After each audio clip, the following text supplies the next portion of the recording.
അഗ്നിജ്വാല A deep love story ഭാഗം 190.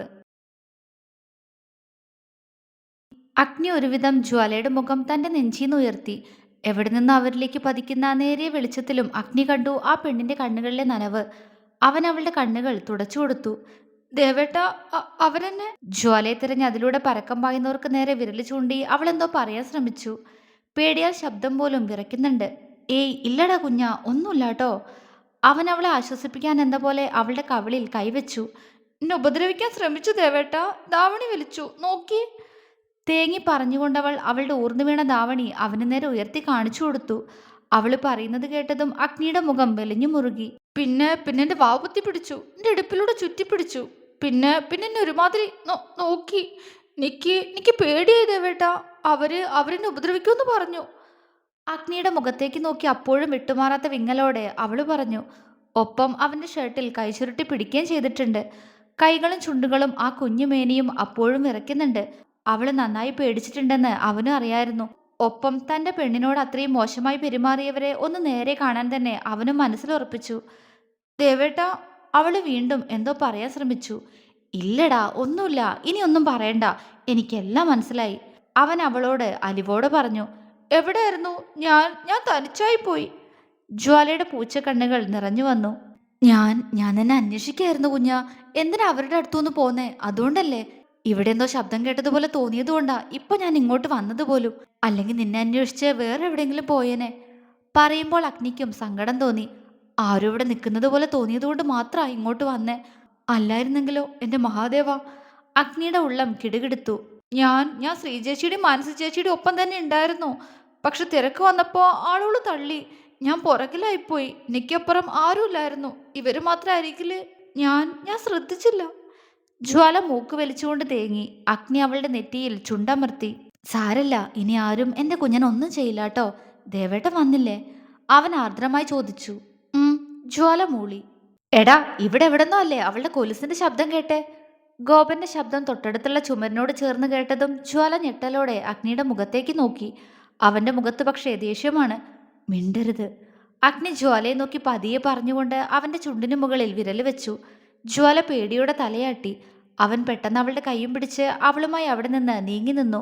അതിനനുസരിച്ച് ജ്വാലയുടെ പാദസരത്തിന്റെ കിലുക്കം അവന്മാരുടെ കാതിൽ കേൾക്കുന്നുണ്ട്. ഡാ, അവിടെയുണ്ട്. ധനേഷ് ചിരിയോടെ ചുമരിനപ്പുറത്തേക്ക് വിരൽ ചൂണ്ടി. വിഘ്നേഷ് ചിരിച്ചു. അല്ലെങ്കിലും അവൾ എവിടെ വരെ പോവും? പുച്ഛത്തോടെ അവന്റെ ചുണ്ടൊന്ന് കോടിപ്പോയി. എന്നാൽ ഇതേ സമയം അഗ്നി ജ്വാലയെ ചേർത്ത് പിടിച്ച് അവളുമായി അല്പം നീങ്ങി നിന്നിരുന്നു. ദേവേട്ട, അവര് നമുക്ക് പോവാ. അവള് പേടിയോടെ പറഞ്ഞതും അഗ്നി ഒന്ന് ചിരിച്ചു. അങ്ങനെ പോവാൻ പറ്റുമോ? എൻ്റെ കുഞ്ഞിനോട് അവർ ഇത്രയൊക്കെ ചെയ്തതിന് അവർക്ക് എന്തെങ്കിലും ഒരു സമ്മാനം ഞാൻ കൊടുക്കണ്ടേ? അത് കൊടുത്തിട്ട് വരാം. അഗ്നി കണ്ണിറുക്കിക്കൊണ്ട് പറഞ്ഞു. ജ്വാല ഞെട്ടിപ്പോയി. യോ, അവരെ തല്ലാൻ പോവാണോ? അവര് കുറെ പേരുണ്ട് ദേവേട്ടാ. അവൾക്ക് പേടി. അഗ്നി അവളെ ചുണ്ടുകൂർപ്പിച്ചു നോക്കി. അവരെത്ര പേരുണ്ടെങ്കിൽ എനിക്കെന്താ? അവരെ വെറുതെ വിടണോ ഞാൻ? അവൻ പുരികമുയർത്തി. അങ്ങനെയല്ല, അവരെ തല്ലണം ദേവേട്ടാ. പക്ഷെ ദേവേട്ടൻ തനിച്ച്, എനിക്ക് പേടിയാ. അവരുടെ കയ്യിൽ വല്ല ആയുധങ്ങളും കാണും. അവരുപദ്രവിക്കും. നമുക്ക് പോയി ആരവേട്ടനെയും വ്യാസേട്ടനെയും ഋഷിയേട്ടനെയും മനുവേട്ടനെല്ലാം വിളിച്ചിട്ട് വരാം. അല്ലാതെ ദേവേട്ടൻ ഒറ്റയ്ക്ക് പോണ്ട. ഞാൻ സമ്മതിക്കില്ല. ജ്വാല അഗ്നിയുടെ ഷർട്ടിൽ ചുരുട്ടി പിടിച്ചുകൊണ്ട് പറഞ്ഞു. അഗ്നി അല്പം ബലത്തിൽ തന്നെ അവളുടെ കൈകൾ തന്നിന്ന് പിടിച്ചു മാറ്റി. അങ്ങനെ ഇപ്പൊ ആരെയും വിളിക്കുന്നില്ല. എന്റെ ഭാര്യയോട് അപമര്യാദയെ പെരുമാറിയവരെ ഒതുക്കാൻ ഞാൻ മാത്രം മതി, കേട്ടോടി. അഗ്നി ജ്വാലയ്ക്ക് നേരെ കണ്ണുരുട്ടി. ജ്വാല ചുണ്ടു പിളർത്തിക്കൊണ്ട് അവനെ നോക്കി. അവരടിക്കും ദേവേട്ടാ. ആഹാ, അവരടിക്കോ? എന്നാ രണ്ടെണ്ണം കൊണ്ടിട്ട് വരാം. അല്ല പിന്നെ. അതും പറഞ്ഞ് അഗ്നി മുന്നോട്ട് നടന്നു. അയ്യോ, പോവല്ലേ. അവൾ അവന്റെ പുറകെ വന്നു. ദേ, അവിടെ നിന്നോണം. പിറകെ വന്നാലുണ്ടല്ലോ, അവിടെ നിന്ന് കണ്ടാ മതി അവിടെ നടക്കുന്നതൊക്കെ. മനസ്സിലായോ? അഗ്നി ഗൗരവത്തെ ചോദിച്ചതും ജ്വാല പേടിയോടെ തലയാട്ടി. അവളെ നോക്കി ഗൗരവത്തോടൊന്ന് മൂളിക്കൊണ്ട് അഗ്നി മുണ്ടും മടക്കി കുത്തി മീശയൊന്ന് പിരിച്ചു വെച്ചു. ജ്വാല അവനെ തന്നെ നോക്കി. അവരെന്നെ ഉപദ്രവിക്കുന്നല്ലേ നീ പറഞ്ഞ്? പൊന്നുമോള് നാടൻ തല്ല് കണ്ടിട്ടുണ്ടോ? അഗ്നി അവന്റെ ഷർട്ടിന്റെ ഫ്രണ്ടിലെ 2 ബട്ടൺ അഴിച്ചുകൊണ്ട് ചോദിച്ചു. അവള് പെട്ടെന്ന് തന്നെ ഇല്ലാന്ന് ചുമലനക്കി. എന്നാ നേരെ നോക്കിക്കോ, ഇപ്പൊ കാണിച്ചു തരാട്ടോ. അവളോട് കുറുമ്പോടെ പറഞ്ഞുകൊണ്ട് അഗ്നി പെട്ടെന്ന് അവിടുന്ന് മുന്നോട്ട് നടന്നു. ജ്വാല പേടിയോടെ അവൻ പോകുന്നത് നോക്കി. പക്ഷെ അതുവരെ പുഞ്ചിരിയോടെ നിന്ന അഗ്നിയുടെ മുഖം അപ്പോഴേക്കും ദേഷ്യം കൊണ്ടാകെ ചുവന്നിരുന്നു. ഷർട്ടിന്റെ കൈയൊന്ന് തെറുത്തു കയറ്റി അവൻ നേരത്തെ ജ്വാല മറഞ്ഞു നിന്നിടത്തായി വന്നു നിന്നു. അല്പം മാറിയാണെങ്കിലും ജ്വാലയ്ക്ക് അഗ്നിയെ ചെറുതായിട്ട് കാണുന്നുണ്ടായിരുന്നു. ആ ഇരുട്ടിൽ തനിച്ചാണെങ്കിലും നോക്കിയാൽ കാണുന്നിടത്ത് അഗ്നിയുണ്ടല്ലോ എന്നൊരു ആശ്വാസമായിരുന്നു അവളിൽ. എടാ ശബ്ദം ഉണ്ടാക്കല്ലേ, ഇതിന്റെ അപ്പുറത്ത് അവളുണ്ട്. വിഘ്നേഷ് പതിഞ്ഞ ശബ്ദത്തിൽ അവന്റെ കൂട്ടുകാരോട് പറഞ്ഞു. അവന്മാരുടെ കണ്ണുകളിൽ വല്ലാത്തൊരു തിളക്കം. ഒരു കിളിന്ത് പെണ്ണ്, അവളായി തന്നെ അവളുടെ മരണം തീരുമാനിച്ചിരിക്കുന്നു, അതും ഞങ്ങളുടെ കൈകൊണ്ട്. വിഘ്നേഷ് പുച്ഛത്തോടെ മനസ്സിൽ പറഞ്ഞു. പെട്ടെന്ന് ആ ഭാഗത്തെ നിലത്തെ ചപ്പ് കൂടുതൽ അനങ്ങുന്നത് പോലെ അവർക്ക് തോന്നി. എടാ അവൾ രക്ഷപ്പെടാൻ നോക്കുക, വിടരുത്, ധനേഷ് ശബ്ദത്തിൽ തന്നെ പറഞ്ഞു. അടുത്ത നിമിഷം വിഘ്നേഷ ഇടവഴിയിലേക്ക് ചാടിയിറങ്ങി. പക്ഷെ അതേ നിമിഷം തന്നെ ഒട്ടും പ്രതീക്ഷിക്കാതെ അത്രയും അടുത്തായി രണ്ട് കണ്ണുകളാണ് വിഘ്നേഷ് കണ്ടത്. ആ പൂച്ച കണ്ണുകൾ വന്യമായി തിളങ്ങുന്നു. വിഘ്നേഷ് ഞെട്ടലോടെ പിന്നോട്ട് ഒരടി മാറി നിന്നുപോയി. മുന്നിൽ നിൽക്കുന്ന രൂപത്തെ അവൻ പകപ്പോടെ നോക്കി. കണ്ണുകളിൽ അത്രയും ദേഷ്യം നിറഞ്ഞു നിൽക്കുന്ന ആ മുഖം, അതെ, അത് വിഘ്നേഷിന് മുന്നേ തന്നെ അറിയാവുന്ന മുഖമാണ്. അവൻ ഞെട്ടലോടെ മുന്നോട്ട് നോക്കി. അഗ്നിദേവ്. പേടിയോടെ വിഘ്നേഷിന്റെ വായിന്ന് ആ പേര് പുറത്തേക്ക് വന്ന നിമിഷം അഗ്നിയുടെ കാൽ മുകളിലേക്ക് ഉയർന്നിരുന്നു. ആ കാൽ വിഘ്നേഷിന്റെ നെഞ്ചിൽ ഊക്കോടെ പതിച്ചുകൊണ്ട് ഒരു നിലവിളിയോടെ അവൻ ചുമരിലേക്ക് ഇടിച്ചുകൊണ്ട് നിലത്തേക്ക് വീണു. വിഘ്നേഷിൽ നിന്നൊരു ശബ്ദമുയർന്നു. അപ്പോഴേക്കും മറ്റവന്മാരും അഗ്നിക്ക് മുന്നിലേക്ക് എത്തിയിരുന്നു. അഗ്നി എല്ലാവരെയും ഒന്ന് നോക്കി. എല്ലാ കണ്ണുകളിലും ഭയം. അത് കണ്ടതും അവന്റെ ചുണ്ടിൽ ഒരു ചിരി വിരിഞ്ഞു, വന്യമായ ചിരി. അതേ ചിരിയോടൽപ്പം മാറി നിൽക്കുന്ന ജ്വാലയെ അവനൊന്ന് നോക്കി. അഗ്നിയുടെ ചവിട്ടുകൊണ്ട് നിലത്ത് കിടക്കുന്ന വിഘ്നേഷിനെയും അവനെ ചവിട്ടി വീഴ്ത്തിയ അഗ്നിയെയും മാറി മാറി നോക്കുന്നുണ്ട് പെണ്ണ്. അത് കണ്ടപ്പോ അങ്ങനെ ഒരു സാഹചര്യമായിരുന്നിട്ട് പോലും അഗ്നിക്ക് ചെറുതായി ചിരി വന്നു പോയി. ഏതാടാ നീ? ഗിരി അഗ്നിക്കടുത്തേക്ക് ചീറിക്കൊണ്ടു വന്നു. പക്ഷെ ധനേഷും ഗോപനും വിഘ്നേഷും പേടിയോടെയാണ് അഗ്നിയെ നോക്കുന്നത്. നീ ഏതാടാ ചക്ക? ഗിരിയുടെ ചോദ്യം കേട്ട് അഗ്നി അവനെ ആകെ ഒന്ന് നോക്കിക്കൊണ്ട് ചോദിച്ചു. കയ്യിൽ ഇടിവൾ ഒന്നുകൂടി മുകളിലേക്ക് കയറ്റിവെച്ചു. ഗിരി അഗ്നിക്ക് നേരെ എന്തോ പറയാനൊരുങ്ങിയതും ധനേഷ് പെട്ടെന്ന് അവന്റെ കയ്യിൽ കയറിപ്പിടിച്ചു.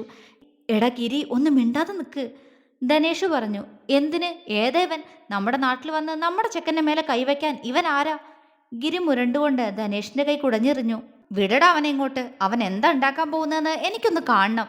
ഒന്നാമത്തെ കാര്യം, എനിക്കിങ്ങനെ സംസാരിച്ചുകൊണ്ട് നിൽക്കുന്നത് ഇഷ്ടല്ല, അതുകൊണ്ട് നീ അവനെ ഇങ്ങോട്ട് വിട്, അഗ്നി കനത്ത ശബ്ദത്തിൽ പറഞ്ഞു. നീ ഏതാടാ പുന്നാര മോനെ, കുറെ നേരമായാലും അവൻ്റെ ഒരു മറ്റേടത്തെ ഷോ, ഗിരി അമർഷത്തോടെ പറയുന്നതിനോടൊപ്പം കൈ ചുരുട്ടി അഗ്നിയുടെ മുഖത്തേക്ക് ഇടിക്കാനായി ഉയർത്തി. ജ്വാല ഞെട്ടി. എന്നാൽ അഗ്നി ഗിരിയുടെ ചുരുട്ടിപ്പിടിച്ച കയ്യിൽ പിടിച്ചു നിൽക്കുന്നത് കണ്ടതും ജ്വാല ആശ്വാസത്തോടെ ശ്വാസം വിട്ടു. ഡാ വിടടാ എൻ്റെ കയ്യിന്ന്, അപ്പോഴും വീറോടെ ഗിരി പറഞ്ഞു. അഗ്നി ഗിരിയുടെ കൈവിരലുകൾ അവന്റെ കൈകൊണ്ട് ബലമായി ഉയർത്തി. ആ വിരലുകളിൽ അവന്റെ കൈ കോർത്തു പിടിച്ചു. അത്രയും ആയപ്പോഴേക്കും തന്നെ ഗിരിക്ക് അവന്റെ കൈ വേദനിക്കാൻ തുടങ്ങിയിരുന്നു. ഡാ വിടടാ വി അത്രയും പറഞ്ഞ് ഗിരി ഉറക്കെ അലറിപ്പോയി. ധനേഷ് കണ്ണുകൾ ഇറുക്കി അടച്ചു കളഞ്ഞു. ഗിരിയുടെ വിരലുകൾ ഒടിയുന്ന ശബ്ദം എല്ലാവർക്കും കേൾക്കാമായിരുന്നു.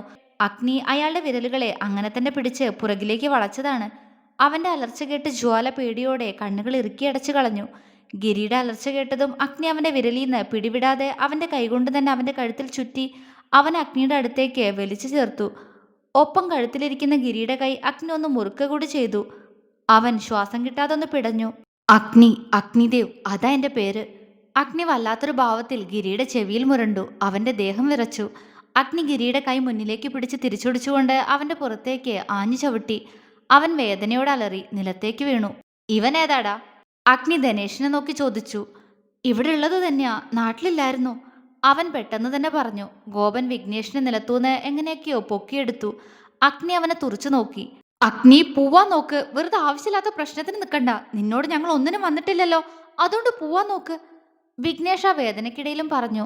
എന്നോടൊന്നും ചെയ്തിട്ടില്ല, പക്ഷെ എന്റെ പെണ്ണിനോട് ചെയ്തില്ലടാ നീ. അഗ്നി ഗോപന്റെ തലയിൽ പിടിച്ച് തല ചുമരിലേക്ക് ആഞ്ഞിടിച്ചുകൊണ്ട് വിഘ്നേഷിന്റെ കഴുത്തിൽ കുത്തിപ്പിടിച്ചു. ഗോപൻ തലപൊത്തിപ്പിടിച്ച് അലറിപ്പോയി. ഡാ! ധനേഷ് പെട്ടെന്നോടി വന്ന് അഗ്നിയെ പുറകിന്ന് പിടിച്ചു വെച്ചു. ആ സമയം കൊണ്ട് വിഘ്നേഷ് അഗ്നിയുടെ കയ്യിൽ നിന്ന് കുതറിമാറി. അഗ്നി തലചരിച്ച് ധനേഷിനെ ഒന്ന് നോക്കി.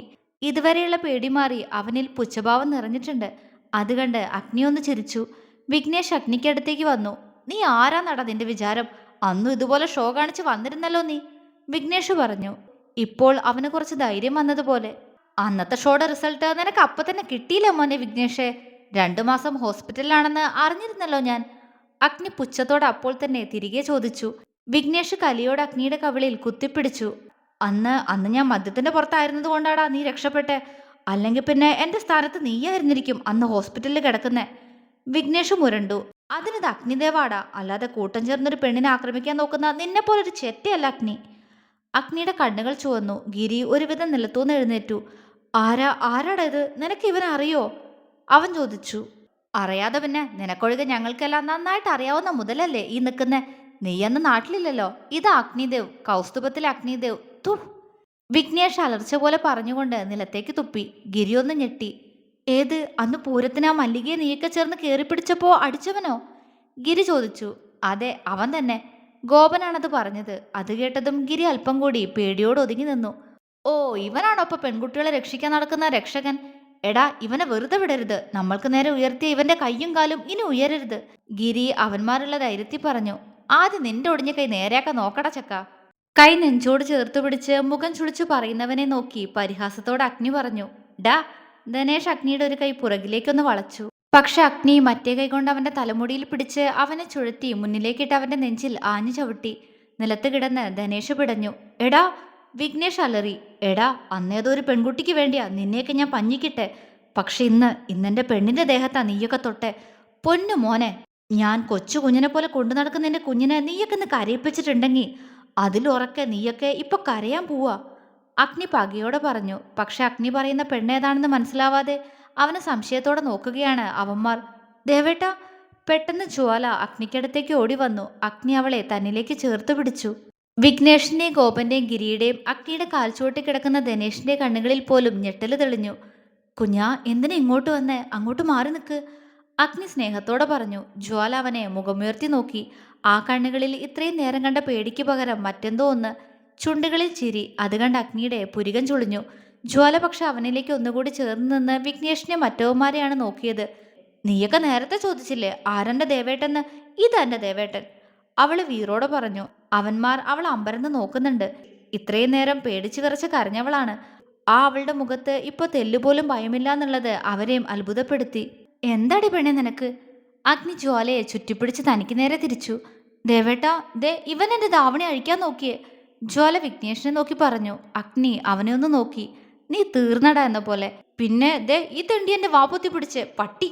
ദേഷ്യത്തോട് അതും പറഞ്ഞ് അഗ്നിയുടെ കാൽച്ചുവട്ടി കിടക്കുന്ന ധനേഷിന്റെ നെഞ്ചിലേക്ക് ജ്വാല കാലുയർത്തി ആഞ്ഞു ചവിട്ടി. അവൻ അലറിക്കൊണ്ട് ചുരുണ്ടുപോയി. അഗ്നി കണ്ണു മിഴിച്ചു. പക്ഷെ ജ്വാല കലിയോടെ വീണ്ടും അവനെ ചവിട്ടി. എടി മതി, ബാക്കി ഞാൻ കൊടുത്തോളാം. അഗ്നി ജ്വാലയുടെ ഇടുപ്പിലൂടെ ചുറ്റിപ്പിടിച്ച് അവളെ അവിടെ നിന്ന് എടുത്ത് മാറ്റി നിർത്തി. ഇല്ല, നിക്കും കൊടുക്കണം. ദേവേട്ടാ, ഒന്നിനെ വെറുതെ വിടരുത്. ഇവന്റെയൊക്കെ കൈയും കാലും എല്ലാം ഓടിക്കണം. ഇപ്പനോട് ചെയ്തതുപോലെ ഇവരൊന്നും ഇനി ആരോടും ചെയ്യരുത്. ജ്വാല ദേഷ്യത്തോടെ അലറി. അഗ്നി ശരിയെന്ന പോലെ തലയാട്ടി. പക്ഷെ പെണ്ണിന്റെ ദേഷ്യം കണ്ട് അഗ്നിയുടെ കിളിയും പാറിപ്പോയിട്ടുണ്ട്. ഇത്രയും നേരം ഒന്നിനു പോവണ്ടെന്ന് പറഞ്ഞവളാ. അഗ്നി തലയൊന്നു കുടഞ്ഞു. എന്നാ കൊടുക്ക് ദേവേട്ടാ, ആദ്യം ഇവനിട്ട് കൊടുക്ക്. ജ്വാല ദേഷ്യത്തോടെ വിഘ്നേഷിന് നേരെ വിരൽ ചൂണ്ടി. അവൻ അവളെ ദേഷ്യത്തോടെ നോക്കി. പക്ഷെ ജ്വാല അപ്പോഴേക്കും അവന്റെ അടുത്തേക്ക് ഓടിപ്പോയി അവന്റെ കവിളിലേക്ക് വീശിയടിച്ച് അഗ്നിക്ക് അടുത്തേക്ക് തന്നെ തിരികെ ഓടി വന്നിരുന്നു. അഗ്നിയുടെ വാ പൊളിഞ്ഞു. ഇതിപ്പോ ആരാരെ തല്ലാൻ വന്നതെന്ന ഭാവത്തോടെ അവൻ ജ്വാലയെ അടിമുടിയൊന്ന് നോക്കി. ഡി. വിഘ്നേഷ് ജ്വാലയ്ക്ക് നേരെ ചാടിക്കൊണ്ടുവന്നു. യോ, നോക്കി നിൽക്കാതെ അവനിട്ട് കൊടുക്ക് ദേവേട്ടാ. ജ്വാല അഗ്നിയെ പിടിച്ച് മുന്നിലേക്ക് തള്ളി. അഗ്നി അവളെ ഒന്ന് തറപ്പിച്ചു നോക്കി. നിനക്ക് ഞാൻ തരുന്നുണ്ട് കേട്ടോ. ഹാ. അവളോട് ഗൗരവത്തോടെന്ന് പറഞ്ഞുകൊണ്ട് അഗ്നി വിഘ്നേഷിനെ നോക്കി. വിഘ്നേഷ് അഗ്നിയുടെ നേരേക്ക് കൈ ചുരുട്ടി അടിക്കാനായി കൈയോങ്ങി. എന്നാൽ അഗ്നി പെട്ടെന്ന് ആ കൈ തട്ടിയെറിഞ്ഞുകൊണ്ട് അവനെ ഭിത്തിയിലേക്ക് ഇടിച്ചു നിർത്തി അവന്റെ കഴുത്തിലേക്ക് അഗ്നിയുടെ കൈമുഷ്ടി കൂട്ടി ഇടിച്ചു. തൊണ്ട പൊട്ടുന്നൊരു ശബ്ദത്തോടെ വിഘ്നേഷിന്റെ വായിന്ന് കൊഴുത്ത രക്തം പുറത്തേക്കൊഴുകി. ഒപ്പം അവന്റെ അലർച്ചയും അവിടെ ഉയർന്നു. ജ്വാല നിറഞ്ഞ സന്തോഷത്തോടെ ആ കാഴ്ച കണ്ടു നിന്നു. തുടരും.